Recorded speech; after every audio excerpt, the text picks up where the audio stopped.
This is Greg Collins, Substitute Teachers Lounge podcast. Escape rooms, you say? I went in a good one in Savannah, Georgia one time, but that's not what we're talking about, and you don't want to miss how much it can add to your classroom. Let's talk about it. Substitute Teachers Lounge.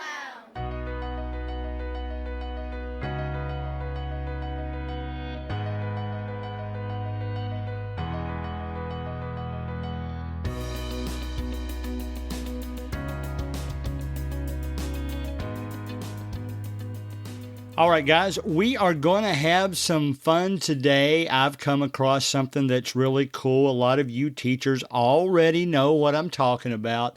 I think a lot of you don't, because I know I didn't. I didn't know anything about Google Classroom, and it's something you're going to do on Google Classroom. Let me make an announcement first. Really looking forward to next week's podcast, because right now I am teaching 2 periods out of the day as computer applications for 7th graders. I've got them working on podcasts. We're using Anchor because I think it's easiest for them to start out with, and it's free. That's the important thing, of course. They are doing a really good job. They send me their podcast, and I'll be honest, everybody did a good job. So kids, if you're listening to this, I have picked 5 of them to let me interview them on my podcast. And the reason I did it is not that theirs was just so much better than everybody else's. That's not true. Theirs were great, but all of them were great.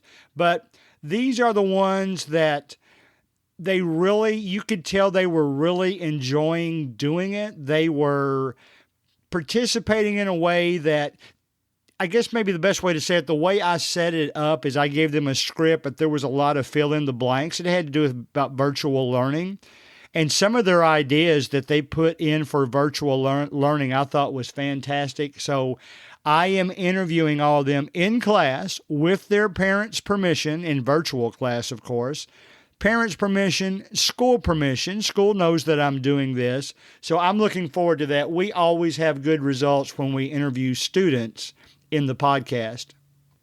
Now, when you think of escape rooms, I hope that most of you have tried one of the real escape rooms where you go inside a building and they've designed a little script for you to stick to that you basically follow along, look for clues, unlock locks. I know one of them that I went to that it was one that most people didn't get out of. I think he told us only 32% got out of there, and we did get out with about 10 minutes to spare. So it gives you a reason to be excited and motivated and trash talk other people. So it's really fun. Lots of clues, lots of locks. I remember that one. I've seen enough old movies. You can just think of Young Frankenstein for one, where if you see a bookshelf built into a wall, it just looks suspect.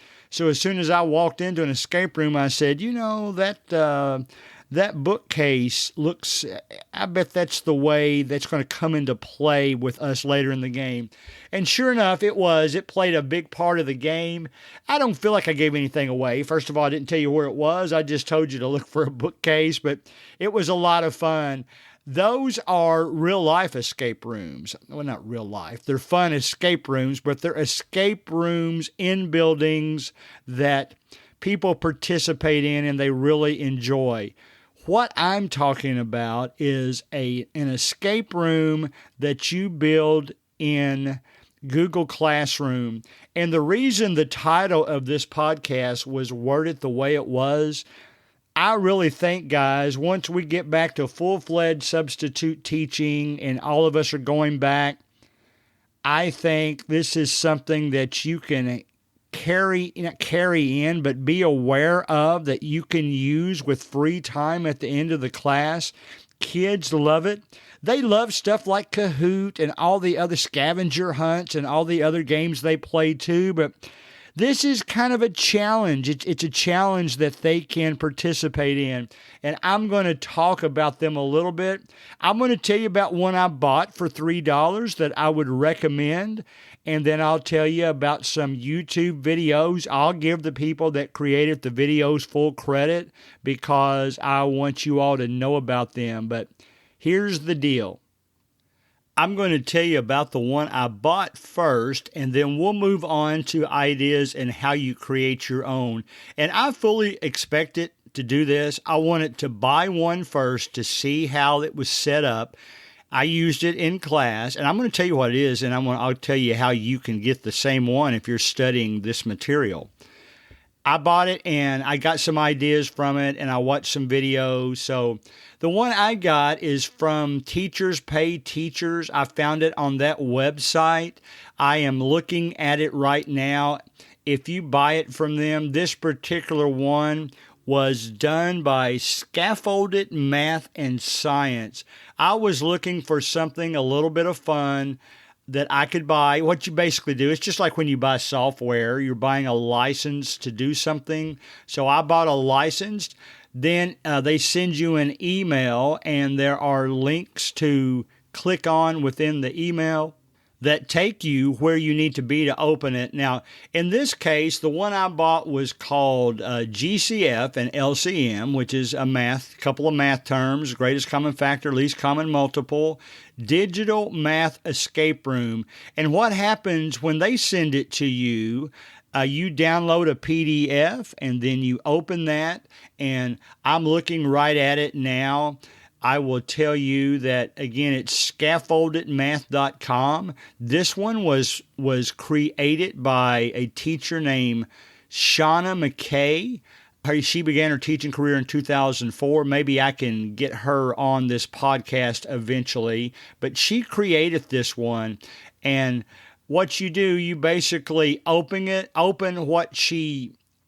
in her Google Drive. You make a copy of it. If you are familiar with Google Drive, you know what that means, and then you pull up the copy and it generates that way. So, do it professionally. Don't pass it around to other people, because this is how some people make money, and I don't want to get into the copyright violation. So I would encourage you to go to that website and take a look at one of theirs. Let me tell you how it works. She created in this one, it's in Google Forms. Basically, she had 5 puzzles. So the opening page says, can you unlock all 5 locks? You can do it.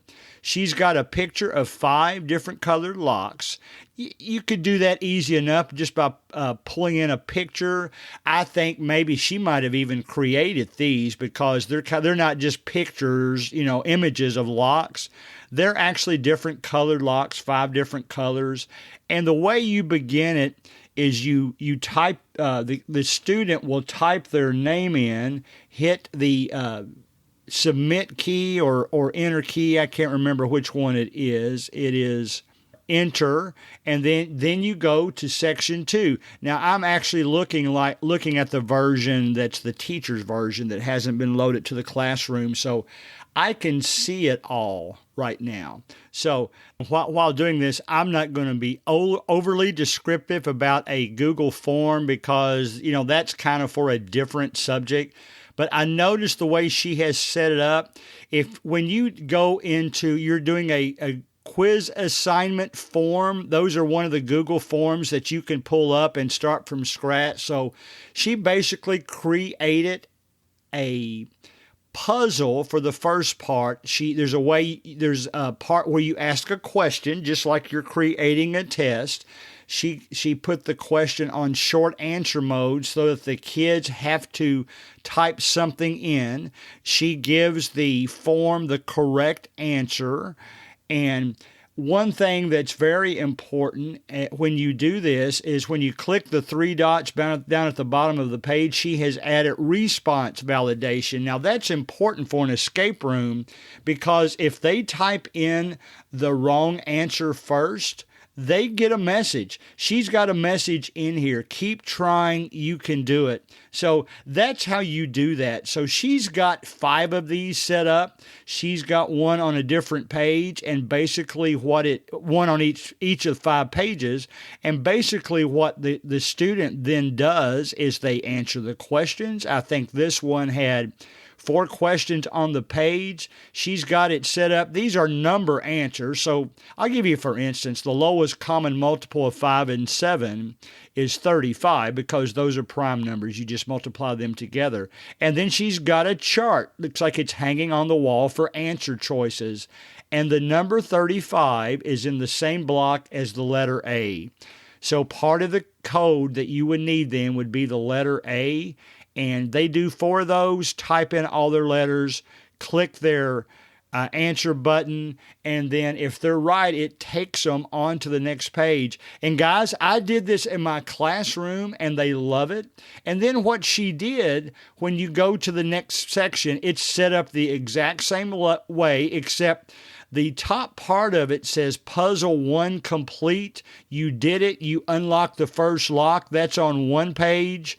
Then you click the enter key again, and it takes you to puzzle 2. So I really like these.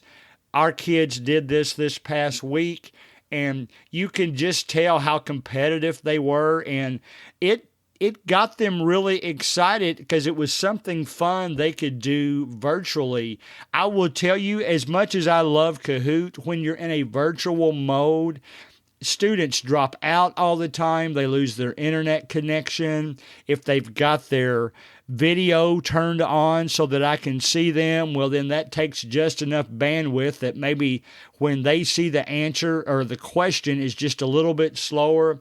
This is kind of a perfect, fun way to set up a escape room for them to play. And of course, when they get to the end, they say you're successful, and they really had a good time too. And I think this particular one took about 15 minutes to do, and it was really a lot of fun. So that's one thing you can do. If you just type in escape room and type in some subjects, you will find escape rooms, a lot of them already prepared, some free, but to be honest, the free ones aren't near as detailed as you'd expect. It probably took this lady several hours to put this together, and I think it was a really good $3 spent. I tell you what, you could buy a whole package for $59, and that's just more than I'd like to spend. But after I try doing one of my own, then I'll let you know if I decide I'm going to spend $59 after all, because this is a lot of work. At the same time, I went into YouTube and I typed in Google Classroom escape rooms, and I'm going to tell you about one of the videos that I pulled up where the teacher had really done an extraordinary job of setting up an escape room and some of the different ones you can do. The one I just described to you, it would take a while to put it together, but it's still all in the same form. It's straightforward. You could go 100 different ways for this. I've seen some that pull in some animated pictures, and when you click a button, a ghost pops up out of a house, maybe like a real escape room would be. So that's some ideas. Now I'm going to mention now a YouTube video that I liked. Some of you may like some of the others better. I like this one because this teacher was really creative. If you can go to Google, in YouTube, go to Google Classroom Escape Room. This one is entitled Google Slides Bitmoji Escape Room Tutorial. It is from this year.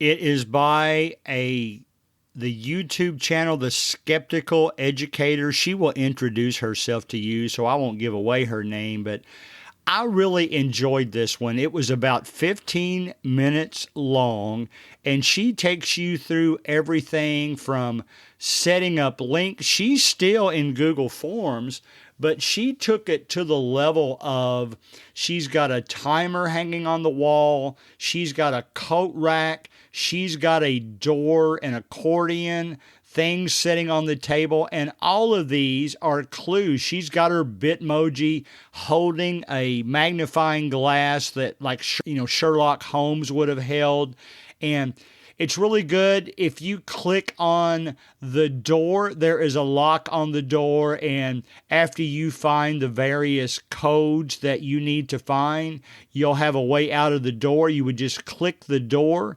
and enter the code, and then it would pop up, a successful bar, and it's really good. What I like about it, just about every object that she's placed in the room has a link on it.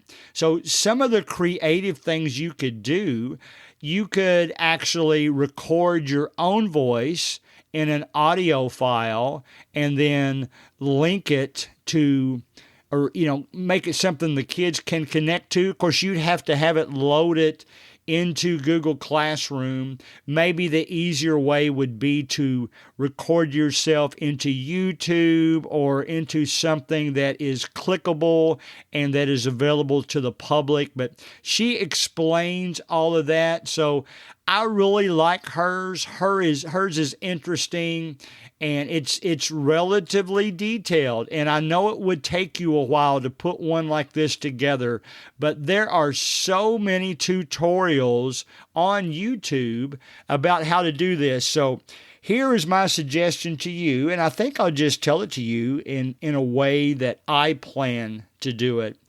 I am going to start with the quiz assignment sheet, pull in some pictures that I really like to use and make it attractive for the students to play. And basically, I'll set it up as a template.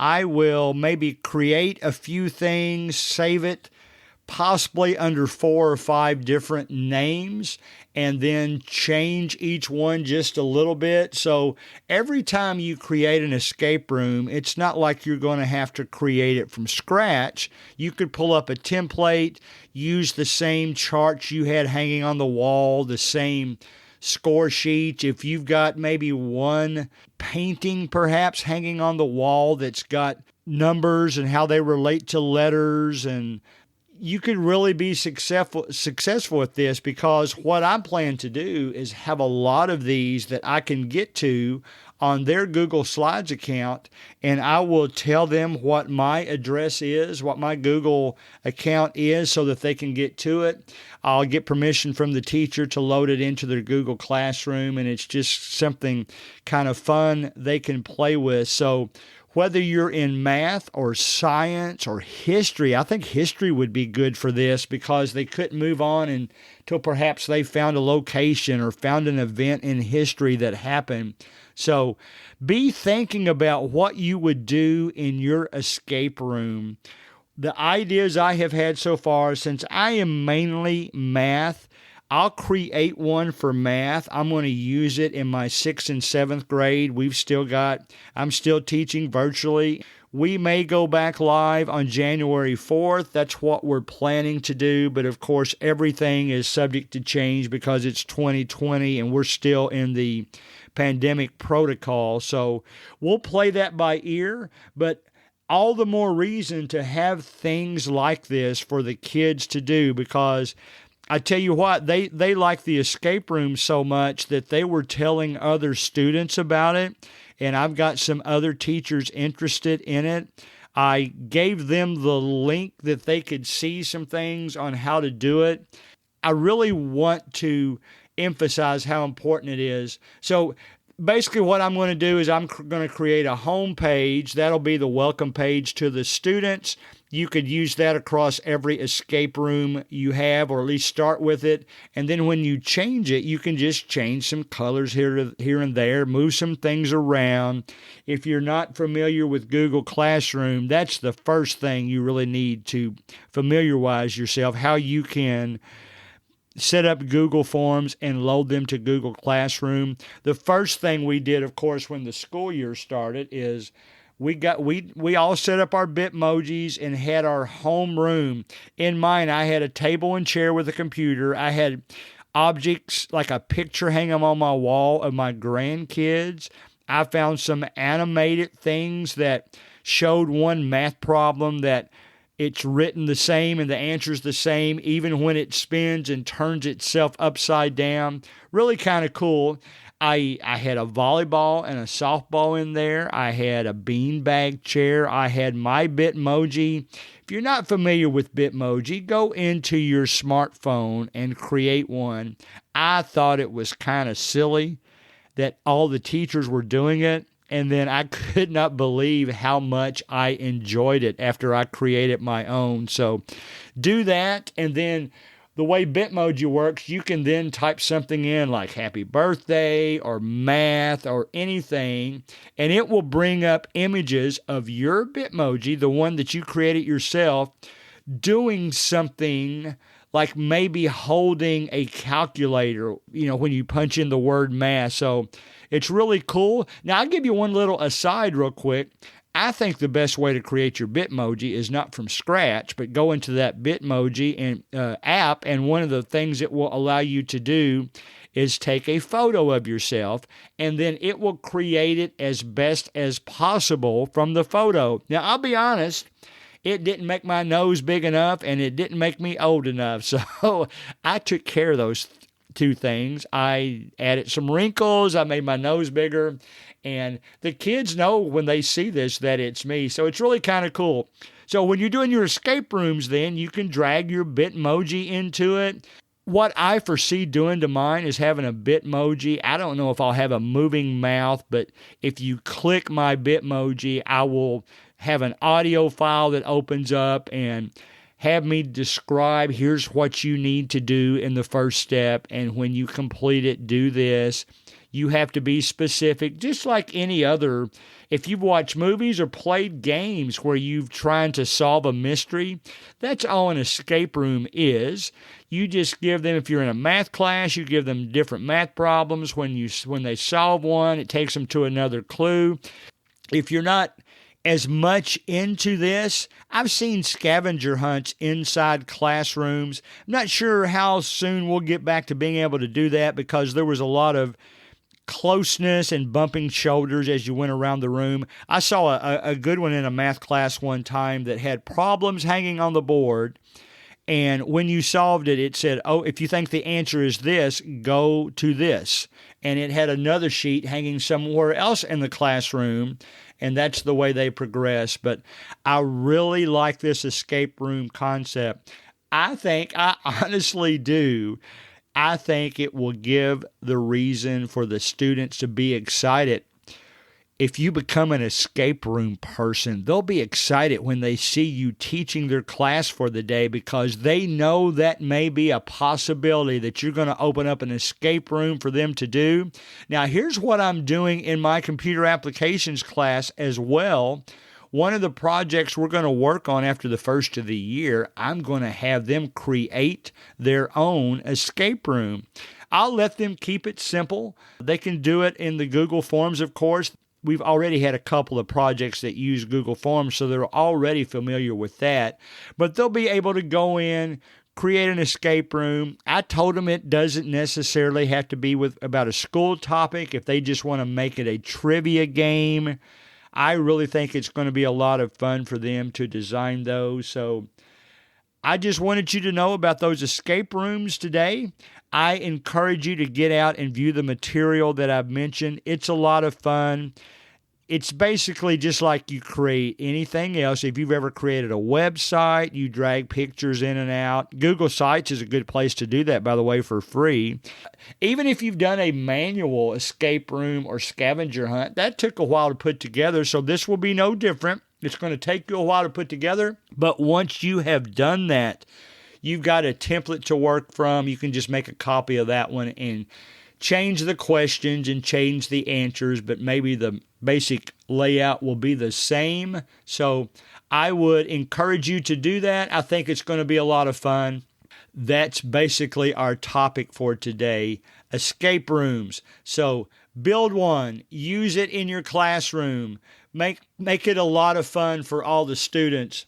Look forward next week. We're going to be interviewing the kids on the podcast next week, and I hope to see you then on the next episode of Substitute Teachers Lounge.